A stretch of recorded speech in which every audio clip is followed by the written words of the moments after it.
그 지역의 목자들이 밤에 밖에서 자기 양떼를 지키더니 주의 사자가 곁에 서고 주의 영광이 그들을 두루 비추매 크게 무서워하는지라. 천사가 이르되 무서워하지 말라. 보라, 내가 온 백성에게 미칠 큰 기쁨의 좋은 소식을 너희에게 전하노라. 오늘 다윗의 동네에 너희를 위하여 구주가 나셨으니 곧 그리스도 주시니라. 너희가 가서 강보에 쌓여 구유에 누워있는 아기를 보리니 이것이 너희에게 표적이니라 하더니 호련히 수많은 천군이 그 천사와 함께 하나님을 찬송하여 이르되 지극히 높은 곳에서는 하나님께 영광이요 땅에서는 하나님이 기뻐하신 사람들 중에 평화로다 하시니라. 아멘. 한 해를 마무리하는 마지막 예배에 제가 실수하지 않아야 되는데 또 이렇게 마이크를 안 꽂고 오는 이런 실수를 보면서 죄송합니다. 지난주 우리는 지구촌 축구 팬들이 최대의 잔치인 월드컵 막을 내렸습니다. 우리가 예배를 드리기 때문에 그 실황을 보지는 못했지만 결승전을 치룬 아르헨티나와 프랑스가 최고의 축구인들에게 팬 서비스를 했습니다. 2대2 정규시간, 3대3 연장전, 승부차기 4대2. 모든 것들을 세계 최고의 탑스타들이 축구팬들에게 모든 것을 보여주었습니다. 그리고 아르헨티나가 36년 만에 우승을 차지했죠. 이번 우승으로 인해서 축구의 신이라고 불린 메시가 화려하게 그의 축구 인생을 마감할 수 있게 되었습니다. 사실 메시는 신체적으로 그렇게 좋은 축구 선수로의 좋은 조건은 아닙니다. 왜냐하면 그는 12살 때 성장 호르몬 결핍 장애를 가진 핸디캡을 가진 소년이었습니다. 그래서 비싼 성장 호르몬을 맞으면서 그 어린 시절을 보내야 했던 그런 사람입니다. 그럼에도 불구하고 그가 그 약점을 극복하고 축구의 신으로 아르헨티나를 월드컵 챔피언으로 만들고 그 축구 인생을 마감할 수 있게 된 것에 대해서 크게 축하를 하고 싶습니다. 제가 지난 7월에 아르헨티나를 방문했을 때 느낀 것은 아르헨티나의 젊은이들이 가진 유일한 소망이 있다면 프로 축구 선수가 되는 것이었습니다. 그것 외에는 다른 소망이 없었어요.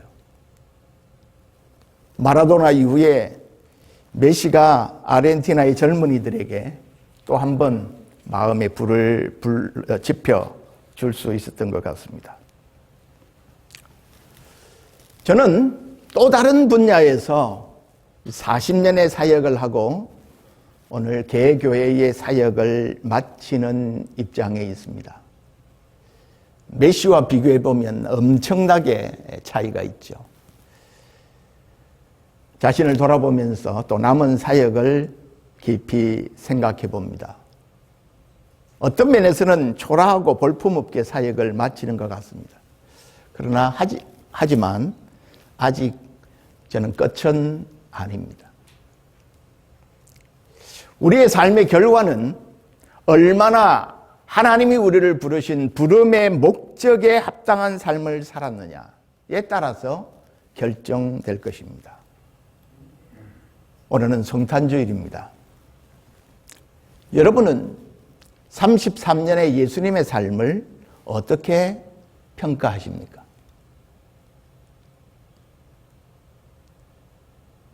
예수님의 살았던 삶이 성공적이었나요? 실패였나요?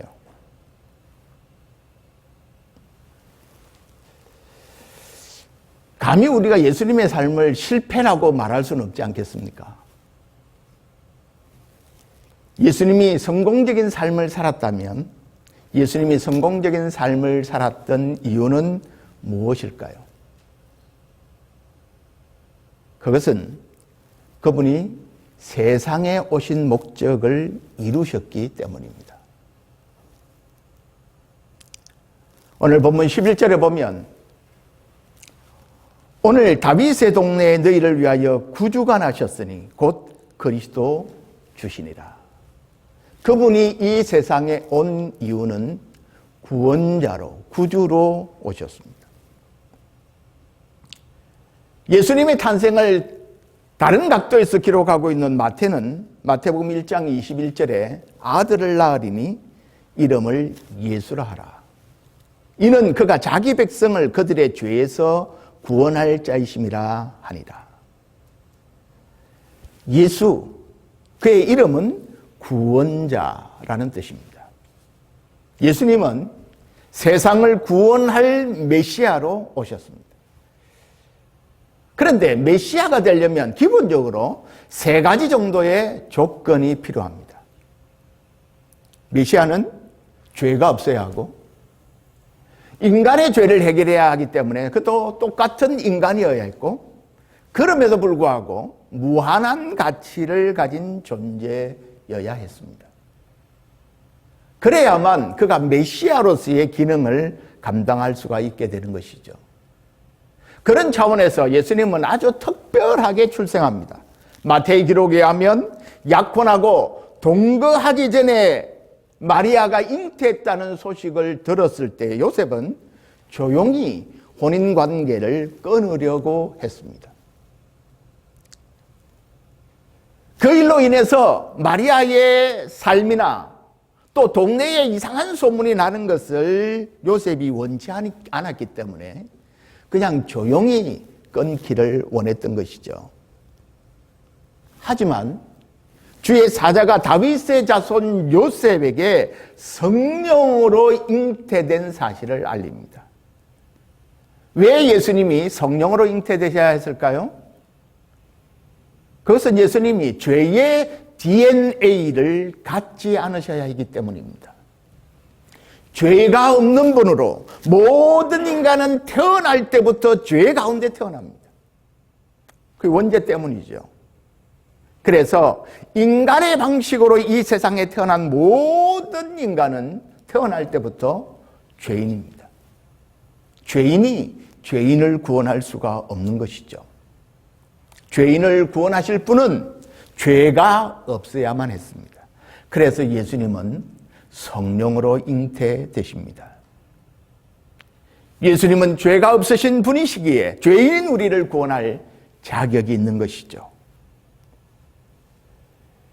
인간을 구원하기 위해서는 그도 동일한 인간이 되어야 합니다. 그래서 하나님의 본체이신 그분이 하나님의 영광을 버리고 인간의 몸을 입고 이 세상에 탄생한 것입니다. 그것이 성탄절이죠. 그런데 그분은 무한한 가치를 가지신 분이어야 합니다. 죄가 없는 사람이라고 해도 죄인을 위해서 한 번 대신 죽을 수는 있습니다. 그래가지고는 모든 인류의 죄를 대신 해결해낼 수가 없겠죠. 한 사람을 위해서 대신 죽을 수는 있겠지만, 그래서 그분의 가치는 무한한 가치를 가지신 분이어야 합니다. 단순히 한 사람의 인간이 아닌 무한한 가치를 가지신 하나님의 아들이 사람의 몸을 입고 이 세상에 오셔야 했습니다. 그래서 예수님은 성령으로 잉태되셔서 하나님의 아들이신 그분이 인간의 몸을 입고 이 땅에 오심으로 참 신과 참 사람이 되신 것입니다. 그래서 우리가 찬송하는 것처럼 이 세상에 주께서 탄생하실 때에 참 신과 참 사람이 되시려고 동정녀의 몸에서 나셨다라고 우리가 찬송한 것입니다. 하지만 문제는 여러분, 하나님의 아들이 세상에 탄생했음에도 불구하고 아무도라는 말은 좀 과장되긴 했지만 환영하지를 않았습니다. 예수님이 탄생하실 때 사람들의 환영은커녕 태어날 장소도 구하지 못했습니다. 오늘 누가복음 2장 7절에 보면 첫 아들을 낳아 강보에 싸서 구유에 누웠으니 이는 여관에 있을 곳이 없음이니라.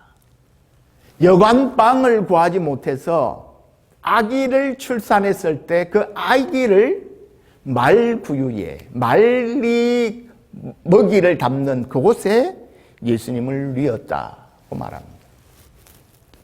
요한복음 1장 11절에는 자기 땅에 왔지만 자기 백성들이 영접하지 않았다고 말씀합니다. 지극히 적은 사람, 밤에 짐승을 지키던 목자들, 동방에서 별을 연구하던 학자들, 하늘의 천사들만 예수님을 환영했습니다. 하나님의 아들이 이 세상에 왔지만 그것을 환영하는 사람들은 많지 않았습니다. 의외로 이 세상은 다른 사람이 잘 되는 것을 축하하고 축복하는 사람들이 그렇게 많지 않습니다. 너무 자기 일에 몰두하기 때문일까요? 그럴 수도 있을 것입니다. 그것뿐이 아닙니다. 예수님은 출생할 때부터 고난을 피하지를 못했습니다. 마리아가 해산할 방도 구하지 못해서 마국간에서 출산됩니다. 헤롯 왕이 유대인의 왕의 출생 소식을 듣고 2살 아래의 유아들을 모두 죽이라는 잔인한 명령을 내립니다. 그래서 마리아와 요셉은 예수님을 데리고 이집트로 피신을 해서 어린 시절을 살아야 했습니다. 고난은 거기에서 그치지 않았죠. 예수님의 삶은 이 땅에서 33년의 삶을 사는 동안 머리 둘 곳이 없었다고 말합니다. 집 한 칸 없었다, 그런 뜻이겠죠. 3년 동안 12명의 제자를 양육했지만 예수님이 자기들이 기대하던 왕이 되지 못하자 그들은 예수님이 왕이 되면 다 한자리 할 생각 때문에 들떠서 예루살렘까지 올라갔습니다.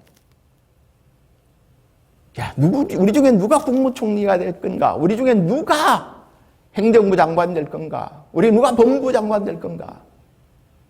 누가 우리가 왕의 예수님에게 최고의 신의를 받는 신복인가? 그런 것들만을 생각했습니다. 그런데 웬걸 예루살렘에 올라갔을 때 예수님은 죄인의 모습으로 체포됐습니다. 그래서 십자가에서 죽게 됩니다. 그러자 제자들은 다 안면몰수하고 자기만 살겠다고 도망쳤습니다. 아직 제자들은 책임감 같은 것들은 전혀 갖고 있지 못했기 때문이죠. 제자들의 배반 속에 예수님은 마침내 십자가에서 비참하게 죽으셨습니다. 그런데 그것이 끝이 아니었습니다. 놀라운 반전이 있었죠. 예수님이 십자가에 죽으시면서 야, 내가 세상을 헛살았구나. 내가 저런 것들을 제자라고 믿고 살았다니 참 잘못 살았다라고 후회하거나 자신을 한탄하지 않았습니다. 예수님의 마지막 말씀이 무엇인 줄 아십니까? 우리가 한번 확인해 보겠습니다. 요한복음 19장입니다. 요한복음 19장 30절 말씀입니다.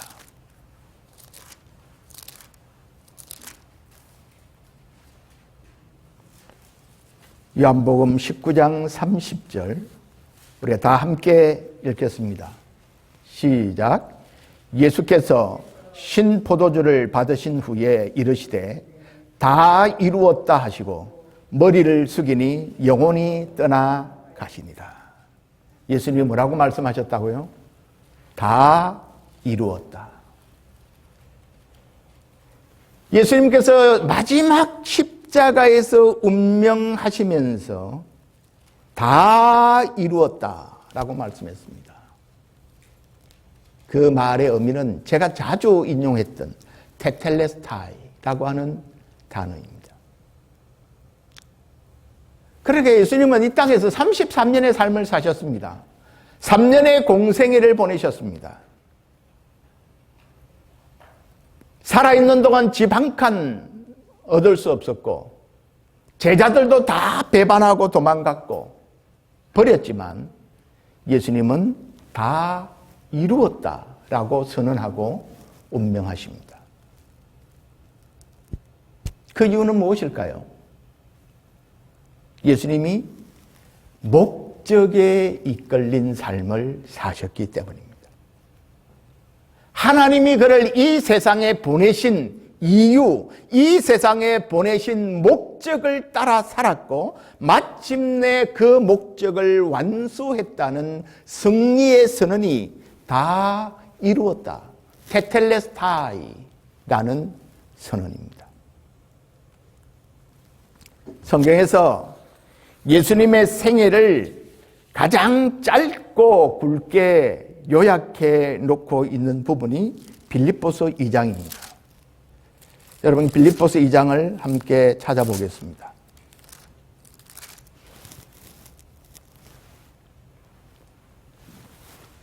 빌립보서 2장 5절에서 11절 말씀이 예수님의 33년의 생애를 축약해서 정리해 놓은 내용입니다. 2장 5절부터 11절까지 같이 읽겠습니다. 시작. 너희 안에 이 마음을 품으라. 곧 그리스도 예수의 마음이니 그는 근본 하나님의 본체시나 하나님과 동등됨을 취할 것으로 여기지 아니하시고 오히려 자기를 비워 종의 형체를 가지사 사람들과 같이 되셨고 사람의 모양으로 나타나사 자기를 낮추시고 죽기까지 복종하셨으니 곧 십자가에 죽으십니다. 이러므로 하나님이 그를 지극히 높여 모든 이름 위에 뛰어난 이름을 주사 하늘에 있는 자들과 땅에 있는 자들과 땅 아래에 있는 자들로 모든 무릎을 예수의 이름에 꿇게 하시고 모든 입으로 예수 그리스도를 주라 시인하여 하나님 아버지께 영광을 돌리게 하셨느니라. 아멘.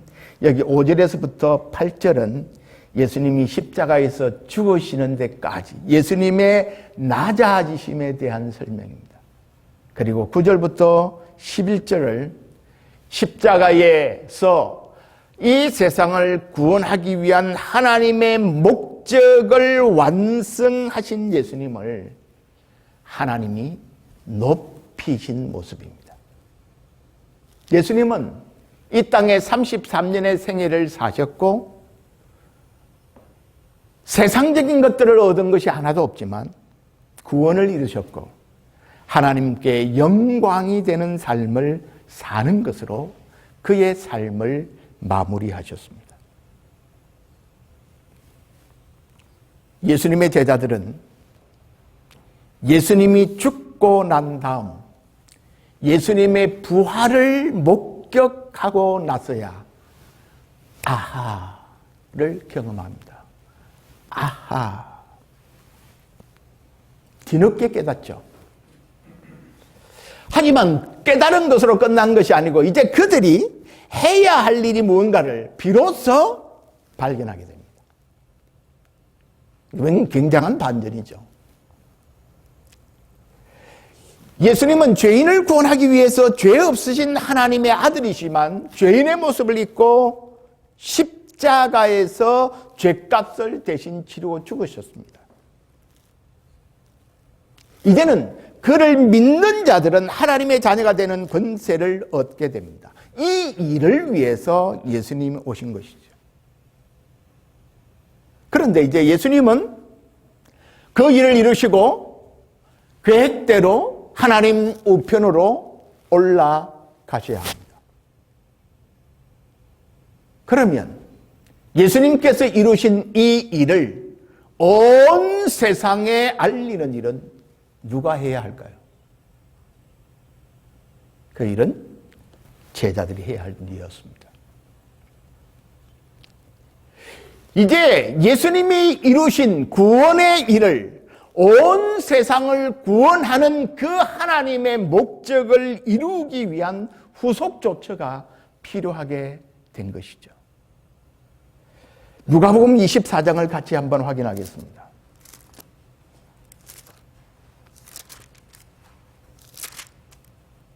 제가 여러분에게 하는 마지막 설교를 전부 말씀을 가지고 설명하려고 애를 쓰고 있습니다. 누가복음 24장 45절부터 48절까지를 함께 읽겠습니다. 시작. 이에 그들의 마음을 열어 성경을 깨닫게 하시고 또 이르시되 이같이 그리스도가 고난을 받고 제3일에 죽은 자 가운데서 살아날 것과 또 그의 이름으로 죄사함을 받게 하는 회개가 예루살렘에서 시작하여 모든 족속에게 전파될 것이 기록되었으니 48절 너희는 이 모든 일의 증인이라. 너희는 이 모든 일의 증인이라. 사도행전 1장 8절을 한 번 더 찾겠습니다. 사도행전 1장 8절입니다. 잘 암송하시는 말씀이지만 우리가 성경을 가지고 다시 한번 확인하겠습니다. 사도행전 1장 8절입니다. 시작. 오직 성령이 너희에게 임하시면 너희가 권능을 받고 예루살렘과 온 유대와 사마리아와 땅끝까지 이르러 내 증인이 되리라 하시니라. 자, 여기 누가복음 24장 48절과 사도행전 1장 8절은 누구에게 한 말씀인가요? 너희는 너희에게 라고 분명하게 말씀하고 있습니다. 여러분, 예수님이 하신 일은 십자가에서 죽으심으로 사망의 권세를 깨뜨리시고 우리의 구원을, 구속의 일을 완성하신 일입니다. 그렇다면 너희는 우리가 해야 할 일은 무엇일까요? 그 구속의 복된 소식을 전하는 일입니다. 여러분에게 서비스로 명화 하나 보여드리겠습니다. 프랑스 화가인 폴 고갱의 작품입니다. 작품의 제목이 참 깁니다. 후기 인상주의 작가죠. 폴 고갱. 그의 작품의 제목이 이것입니다. 화면에 있는 거 한번 같이 읽어볼까요? 시작. 우리는 어디서 왔고 우리는 누구이며 우리는 어디로 가고 있는가. 이것이 이 그림의 제목입니다.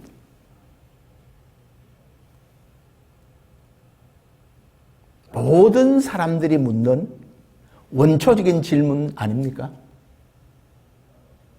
모든 철학의 명제 아니겠습니까? 우리는 어디에서 왔습니까? 우리는 무엇입니까?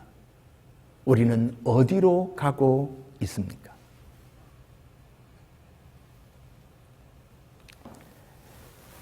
사실 이 그림은 고갱이 자살을 시도하기 직전에 그린 마지막 작품입니다. 거의 마지막 점의 작품입니다. 그러나 아마 많이 고민을 한 것 같습니다. 도대체 어디에서 왔냐? 인간이란. 우리가 무엇이냐? 어디로 가냐? 그 질문에 대하여 고갱은 이런 답을 찾습니다.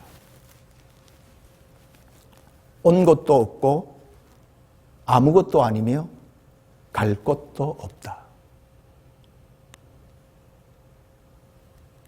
불행하게도 그는 모든 사람들이 묻는 원초적인 질문 앞에 고심하고 고뇌하긴 했지만 하나님을 알지 못하고 복음을 알지 못했습니다. 그래서 그는 인생의 답을 찾지 못했습니다. 여러분, 여기에 우리의 할 일이 있습니다. 예수 그리스도께서 오셔서 이루신 그 구원의 길, 복음을 모든 사람들이 묻고 있는 이 원초적인 질문 아래에서 고뇌하고 갈 바를 알지 못하는 사람들에게 우리가 구원의 소식을 전하는 일입니다. 복음은 우리가 하나님의 형상으로 지음받은 존귀한 하나님의 작품이라고 말합니다. 우리는 온 세상을 복되게 하기 위하여 부름받은 존재며 우리는 준비된 하나님의 나라를 상속받는다고 분명하게 말해주고 있습니다. 이 하나님의 계획이 가장 먼저 표현된 구약의 본문이 창세기 12장 1절에서 3절입니다. 확인하겠습니다. 창세기 12장 1절에서 3절입니다.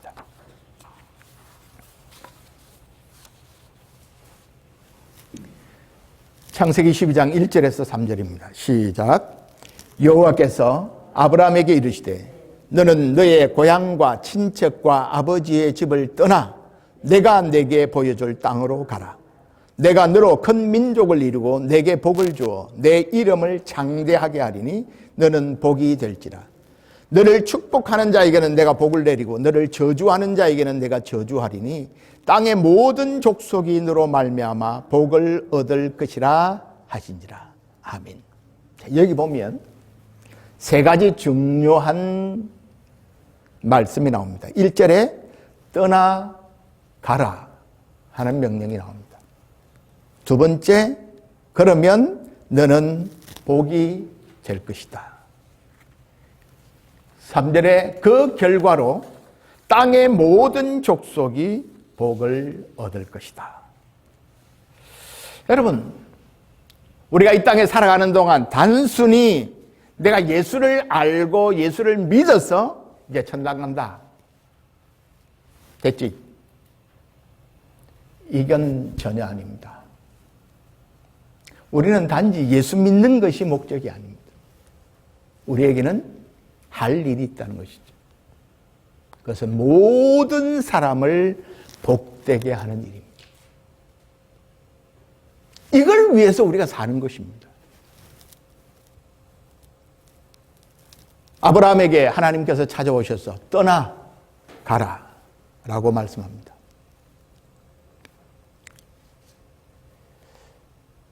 저는 이제 17년의 드림교회의 담임 목사로서의 사역을 그만하고 이제는 떠날 때가 됐다, 떠나라고 하는 사인을 받은 것이 작년 연말부터입니다.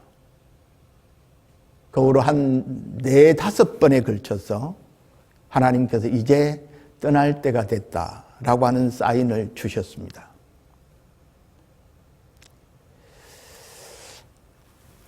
하지만 전혀 제가 생각하는 방향으로 교회의 이 후속이 진행되지 않아서 사실 많이 고민했던 것도 사실입니다. 내가 사임을 계속 진행하는 것이 이게 하나님 앞에 옳은 것이냐. 그래서 지난 10월에 기도원에 가서 기도도 했습니다. 하나님, 혹시라도 제가 감정적으로 결정했거나 잘못 판단한 것이 있다면 사인을 주십시오. 그러나 불행인지 다행인지 다른 사인은 없었습니다. 그래서 11월 마지막 주일에 최종적인 결정을 했습니다. 그리고 12월 첫 주에 최종 의사를 확인하고 둘째 주일에 제가 12월 말로 사임하겠다라고 여러분에게 말씀드린 것입니다. 이제 17년 동안 했던 사역을 내려놓습니다. 우리 가운데는 17년 동안 함께 하신 분도 있고 이제 1년이 됐나요? 되신 분도 있습니다. 하지만 제가 핑계를 대기는 적어도 여러분은 복음에 대해서는 들었던 사람들입니다. 더 이상 복음을 듣는 것으로 만족할 사람들은 아니고 이 복음을 나누고 전해야 할 사람들입니다. 우리는 떠나가서 복이 되어야 할 사명을 가진 사람들입니다. 여러분도 이제 새로운 곳으로 가서 거기서 복이 되십시오. 거기서 누구로부터 무엇인가를 얻어내려고 하지 않고 무엇인가를 나누고 베풀려고 하는 삶을 사시면 좋겠습니다.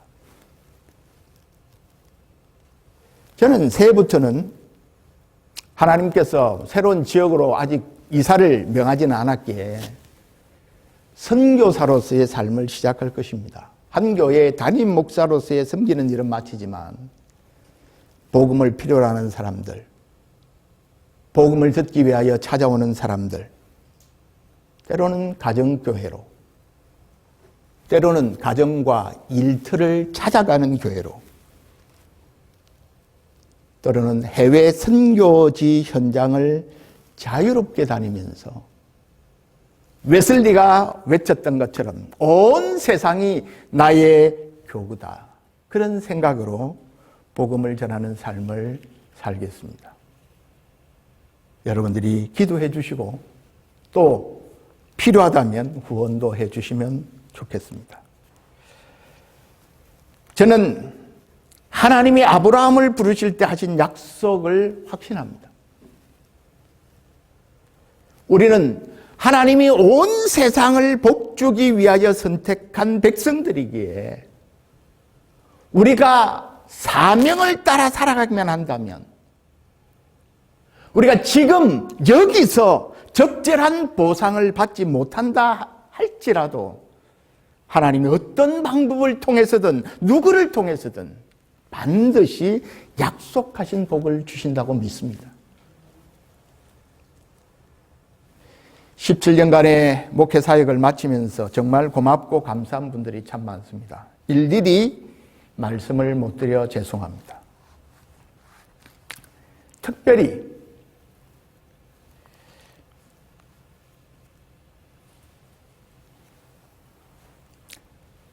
목사의 아내로 미국 생활 18년 동안을 지나면서 처음에는 파출부 노릇을 하고 지금은 쇠포로 쉼없이 일을 해야 함에도 사모의 사명감을 갖고 마지막까지 섬겨준 아내에게 저는 존경과 감사를 표합니다.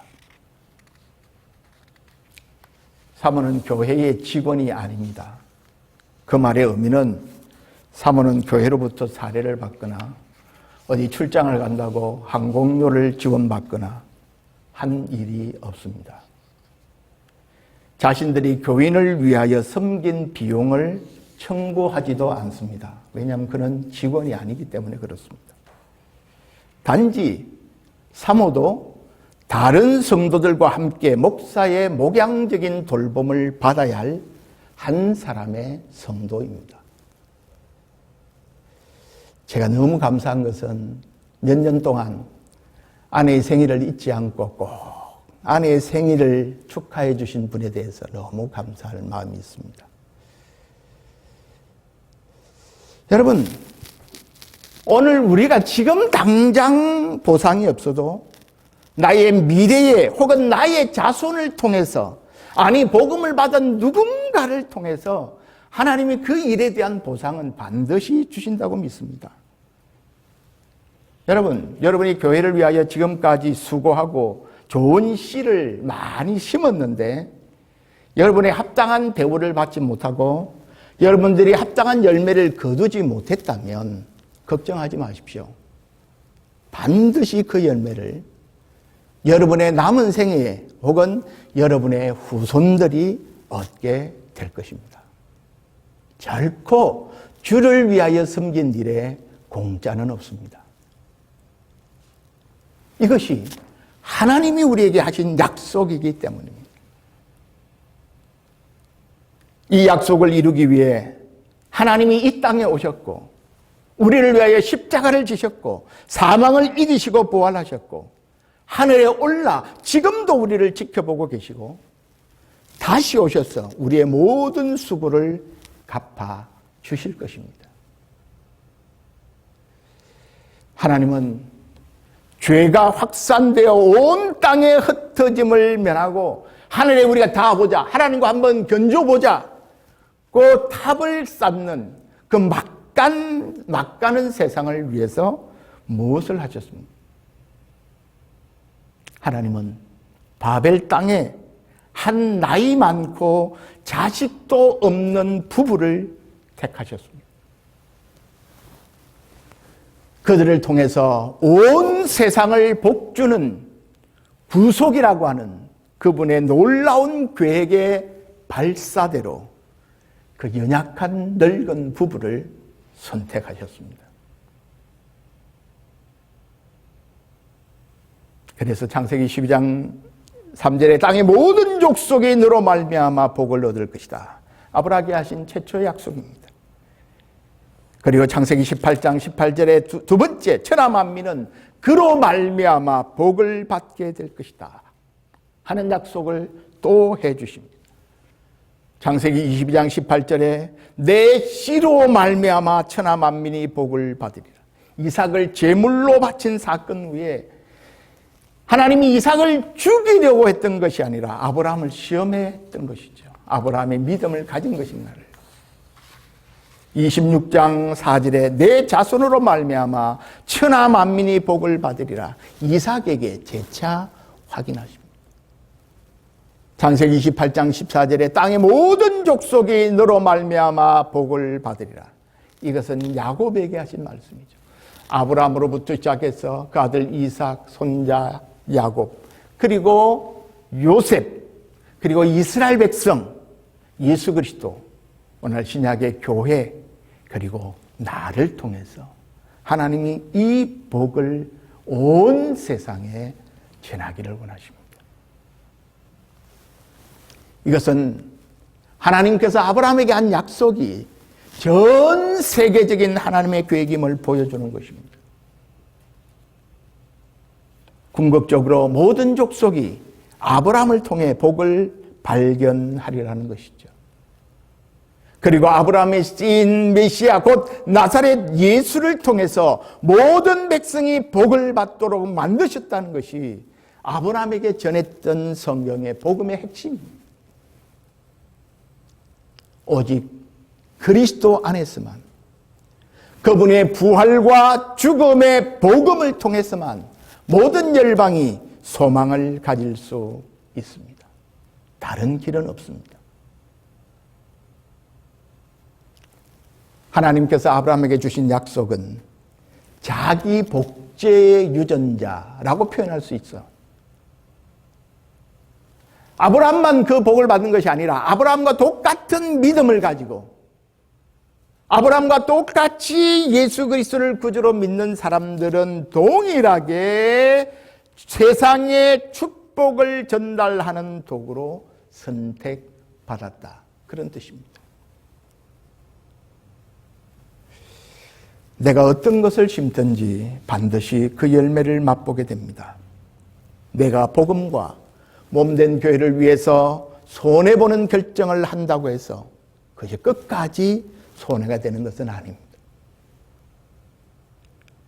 나의 후손의 삶을 통해서, 나와 함께 일하는 사람들을 통해서, 교회 공동체를 통해서 반드시 복의 열매를 거둘 것입니다. 이제 한 에피소드로 말씀을 마치려고 합니다. 아주 수십 년을 해외에서 복음을 전한 선교사가 있습니다. 사역하는 동안에 자녀들 중에 일부는 선교지에서 잃었습니다. 아내도 선교지에서 잃었습니다.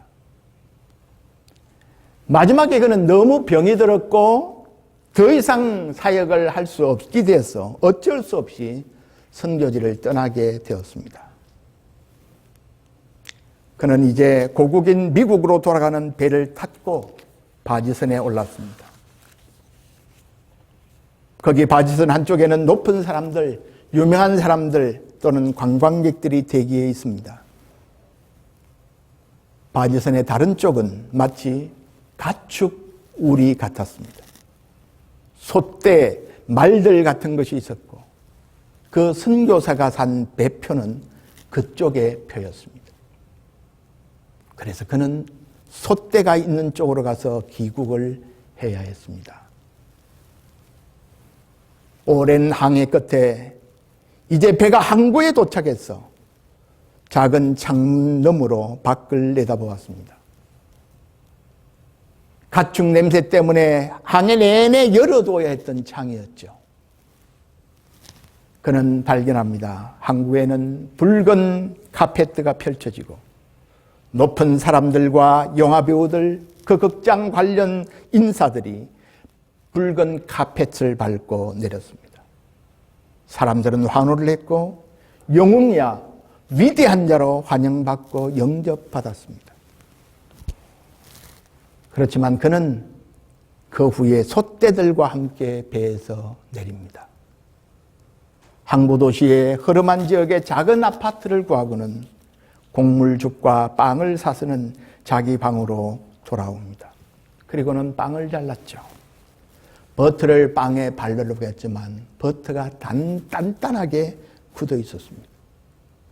늙은 선교사는 그걸 더 이상 먹을 수가 없었습니다. 그리고는 흐느껴 울기 시작했습니다. 아버지, 이 사람들은 당신을 섬기지도 않았습니다. 당신을 모독하는 자들이 아니었습니까? 그런데도 그들이 귀국하자 붉은 카펫이 깔렸습니다. 가장 좋은 음식이 그들 앞에 차려졌습니다. 좋은 차를 타고 떠났습니다. 저는 선교지에서 자녀를 잃었고 아내도 잃었습니다. 제게 남은 것은 아무것도 없습니다. 그런데 제가 귀국하니 갈색의 곡물죽과 작은 방, 올 때는 배에서 솥대들과 함께 지냈습니다. 하고 눈물을 흘리며 넋두리를 하고 있습니다. 그때 갑자기 못 듣던 목소리가 자기 마음에 이렇게 말했습니다. 아들아, 너는 아직 집에 돌아온 게 아니다. 아들아, 아직 집에 온 게 아니야.